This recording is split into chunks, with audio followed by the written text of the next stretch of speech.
welcome.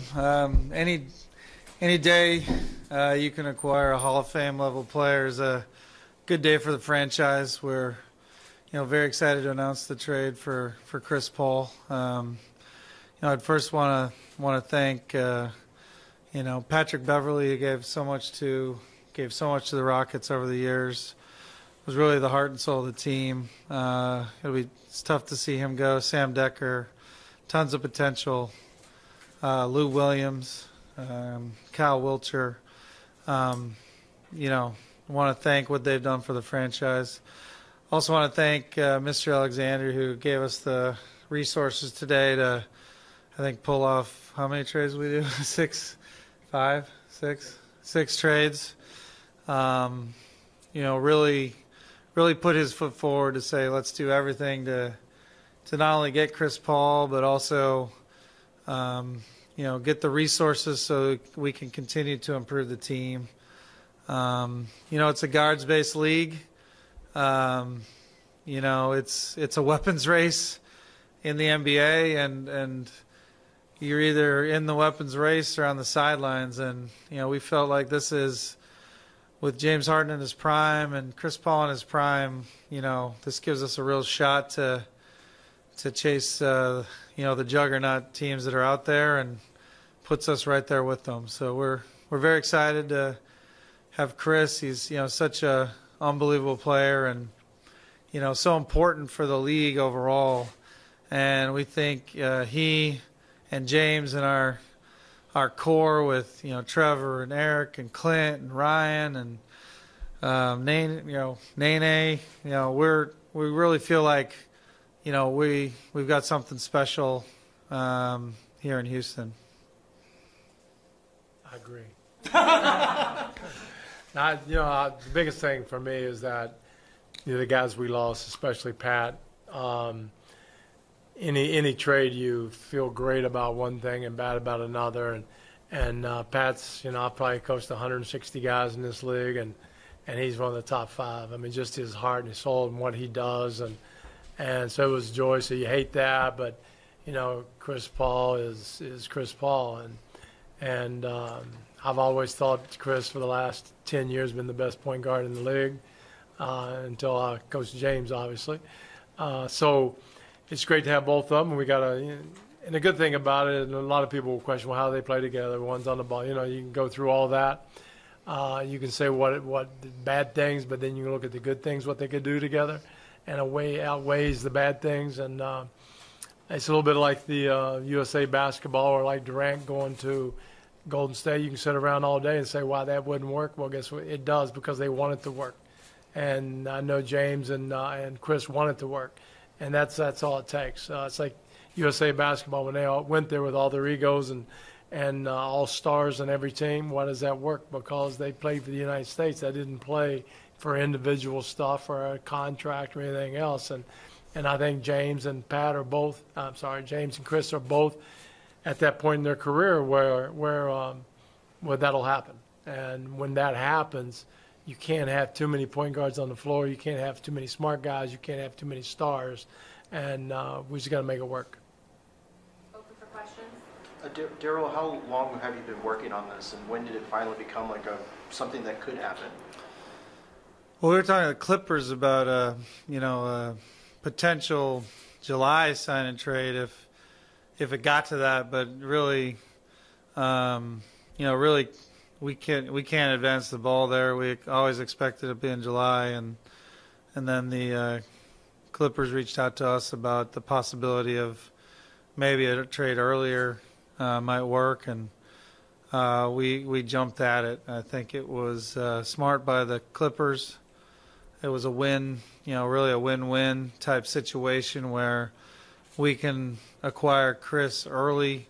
It allows us to continue to have our exceptions to go out into free agency with some larger dollars. We have the ability to use full mid-level, biannual.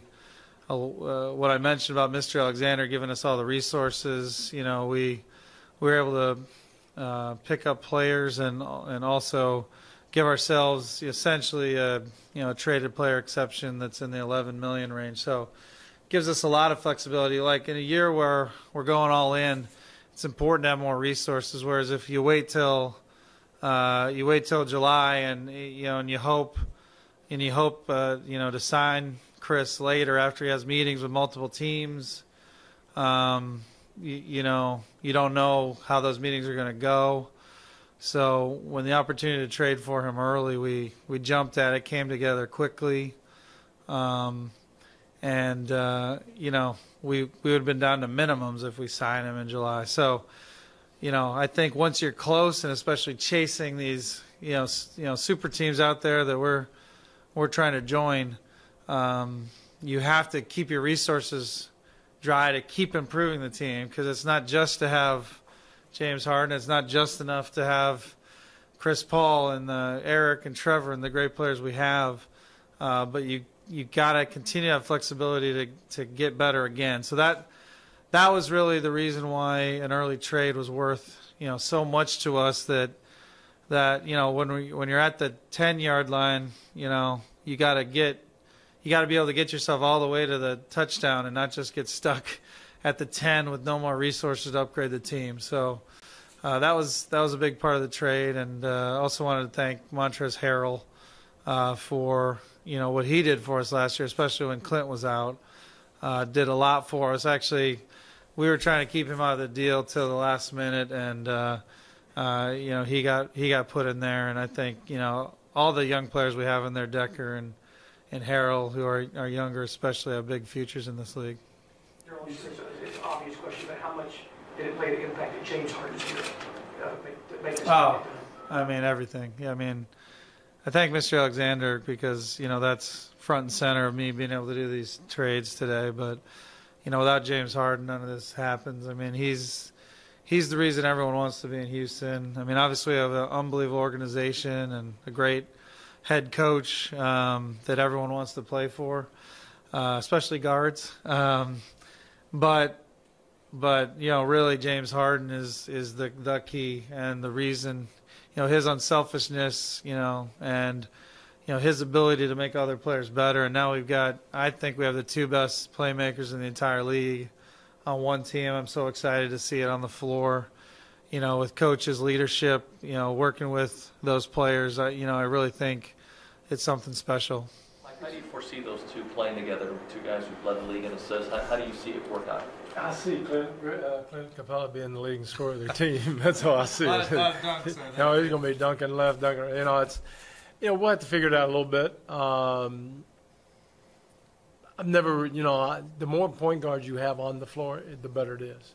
Because whether James is running a pick and roll and Chris is there who can hit shots, the ball swings to him and then he's gone. You can't stop him, and vice versa. And whether it's Chris bringing it up or James, we'll figure it out. There'll never be a time that one of those two aren't on the floor. So that makes it pretty good all the way through. So there's endless possibilities. And, and again, I'm, concentrating on them. But, Eric Gordon and Trevor and all these other guys and Nene, and they're all just as valuable. And the reason we were so good last year, that everybody had a role and they adapted to it, and we overachieved. And I expect these guys to do the same thing, that we'll adapt to whatever we need. And it's hard to say today, well, they'll play exactly. I don't know until you watch them play a little bit and watch the dynamics and the other guys, and we'll figure it out. Is it your intention or planning long-term to sign Chris to the max deal next summer? Obviously that's not really a conversation we've had. So, we want Chris here as long as possible, but, at the appropriate time, when we can talk about that, we'll definitely want him to stay as long as possible. You did all the trades for non-guaranteed guys, some of which go to LA. What was the purpose of the additional trades, particularly of the guys who aren't moving right away? Well, yeah, we like those players we got. We had to send out a lot of players, so we're filling up our roster with guys we think could help. That's important, I would say. In addition to that, we needed some of those players actually to even complete the trade, so we did that. And then on top of that, not only do we add players who can help us, It also, through sort of cap maneuvers, creates, what is essentially, a traded player exception, which allows us to add yet another player in the 11 to 12 million range. All these things, obviously that we have to find players that might fit our mid-level and biannual, and this, essentially a traded player exception. But having those options, I think, really helps us. Another advantage, and why we, when the Clippers approached us, we really thought it was a win-win, and they were very smart to do it early because, at this early juncture, it's worth more to us, so they can actually get more value as well. We now walk into free agency knowing what financial tools we have to get players, with Chris Paul and James Harden recruiting those players, versus the other way. We're meeting, hoping to convince Chris, to stay.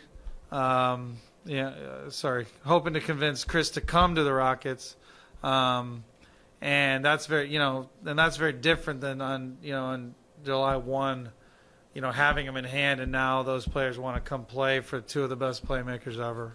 Even though you really wanted Chris, obviously, was it painful for you to give up so many of your guys that you've had here and kind of developed and seen grow and everything? I mean, yeah, very tough, I'd say. I mean, obviously, Pat being number one, I think, one of my top guys we've ever had here. Really the heartbeat of the team, and that was tough. I mean, I think he's going to have a great career, and I spoke to him today, and said, you never know in this business. It may, hope maybe come to pass someday where he's back here. And hopefully that could work out. He's great. The other players gave us a lot last year, and Decker, Lou, and Harrell. Kyle almost got us a D-League championship, so he got that too. So I'd say, Lou gave us such a boost when he got here. Decker's on his way to being a great player, and so is Montrezl Harrell. Daryl, when you got a chance, you get that chance to call your owner and tell him it's actually happening. What was that conversation like? I think it was 4 a.m., so I told him the next morning. It's great. I mean, Mr. Alexander's only focused on one thing, and he got those 2 championships early, and everything's about that and his granddaughters, and I'm humbled that he has faith in Coach and I to really try and lead this thing to another championship, and I just really want to do that for him and the fans of Houston and James Harden. That's really all I'm hoping to do. Mike, could you talk, if challenge is the right word, the challenge of coaching guys like James Harden and Chris Paul together? I mean, you've done things like this in the past. What is this like? Well, the challenge isn't the right word, but it's joy, an opportunity to be really good. Like I said, Chris is really good, and I've coached him in the summers with USA Basketball. We were together 8 years, and so I kind of know his game, and he knows me, and I'm just really looking forward to it. But you're talking about a sure Hall of Famer, easy, maybe one of the best point guards ever play the game, and if we can't figure it out, then we're in trouble. So I just think that, and he's a great defensive player too. He's everything, and I think he'll fit perfect with James. And there'll be some bumps a little bit early just to figure out the chemistry between the two and the other guys. And but that's again, we've got guys that want to win, and that's half the battle. There were a lot of reports that James Harden was pretty influential in Chris Paul coming to the Rockets. Can you speak to just how involved he was? And yeah, I mean, I think it's obviously more just people see what James can do and his ability to make others better, and that's what makes him attractive.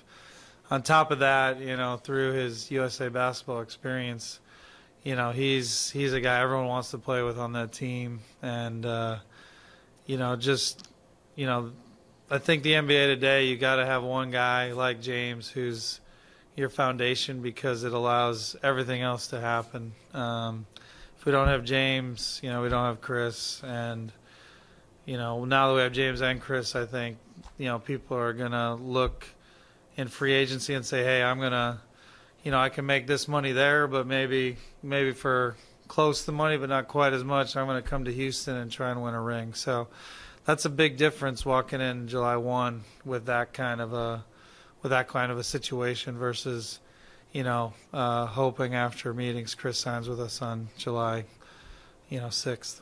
Mike, can you talk about, you said it a little bit, but about just the excitement of coaching these kind of players together, building on, the kind of pace and what you guys did last year as a coach. How exciting is that for you?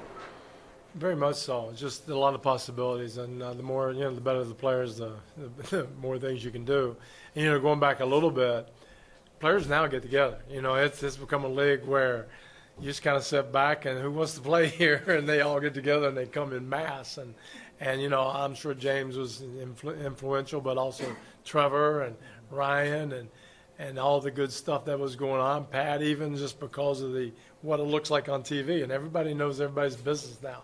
And when you start to get a good feeling among the players, it's fun, then the money is relevant, but not like it used to be. I mean, there's a big difference between making 4 here or 8 there, and now they're all set for life. And so now it's like, you know what, we need a championship, or I want a situation with my family, and I can be the best I can be.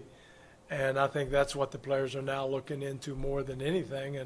And now it's up to the organizations to be the best organization you can get, how they play and how things look, and it's a great recruiting tool. And but with Pat, God, I'm getting tired. With Chris, it's just you did love Pat. I did. He was great. With Chris, it's just that, like I said, the biggest thing is there'll be a Hall of Famer on the floor all the time. And he's one of the smartest players I've ever been around. And James is really smart. So it gives you a real chance to be able just to figure things out and try to make it the best it can be. But, we were really good offensively last year. I mean, Daryl can tell you the numbers. There's no reason why we're not better at all. And I think, under Jeff, another year of guys doing the same thing, we'll be better defensively. So, and it's still a long ways to go to Golden State. And then the bottom line is you see Golden State playing, you go, whoa, we don't want to play for second. Nobody wants to play for second. So we're trying to get up there and be a legitimate contender. You made a lot of references to some of your free agency thinking and how it's changed. Well, is there a way you can describe the kind of player you want to add? What sort of qualities that Ones that help us win. position, I would say style? I would say just to build on something Coach said, not only, having Chris with James. I mean, we had a lot of great players, but there was a lot of pressure on James, especially once we got to the playoffs. With him being the focal point against night after night the best defenses in the league in the playoffs. After playing a long season of him, carrying a big offensive load, that's tough. He obviously did it, carried us very far. We all were disappointed it wasn't farther, but it was a hell of a year, and we wish it had gone farther. Chris and him are going to carry each other through the season, get us in a good spot, good seed, and then in the playoffs we are so much stronger to face who we're going to face in the playoffs. Having two guys who have had that much experience and can handle that much of a load. So with our free agency, we're looking for more guys who can really help us in those playoff series. Any other questions? Historically, or recent history, I should say, this team obviously is known for the three-point shooting. But with Chris Paul, of course he's a good three-point shooter, but also you're looking at a guy who is one of the better mid-range players ever. Is it a situation where you adjust the system to Chris and incorporate some of that mid-range game into the offense? Well, Steve Nash is a pretty good mid-range shooter, and he did all right. So I'm not, I don't, you know, he might fire me because we don't take enough Oh, threes, jeez. but, you know, It still counts 3 versus 2. it does, it does. The shot chart might not look exactly the way it did last year, but you play to the strength of your team. And, you know, again, we just try to shoot over, adjusted field goal percentage over 50%. We make sure around 55. He shoots like 53 from 2. Oh, so, yeah, it's crazy. so, okay. But, you know, we'll still shoot some threes. You know, we're just trying to score as much as possible, and Chris is good from everywhere, so, Yeah. you know, we have a rule, Hall of Famers can do whatever they want, probably, so it's fine. It's our new. What did you call it, 4 a.m.? It wasn't me. 4 a.m.? Heck no, I was too old for that. Well, it was 5 a.m. on the East Coast, so yeah, no, I called James because, you know, thought he might be up. Well, I couldn't leave you in there. Just about Beverly, y'all guys have both mentioned that he's the heart and soul of the team, or he was, but do y'all feel like it'll be kind of hard to kind of replace a guy like that just brought so much energy and effort to the team? I think it was hard, very hard, but, you know, if you're going to do it, you know, bringing in a, you know, 9-time All-Star, however many are press release, I'm surprised it's not more, is a good start. But, yeah, he's been so key and such a good fit with James. You know, it is tough. It is tough, but we're excited for Chris, and you know, we think he's going to add a ton next year. Plus, you just can't get a player like that without giving up something. Yeah. So if you're not talking about Barry, you're talking about Trevor, but talking about somebody really good, and you know, we'll miss Pat, but you know, got to go on. Thank you, everyone. Thank you. Thanks. Okay.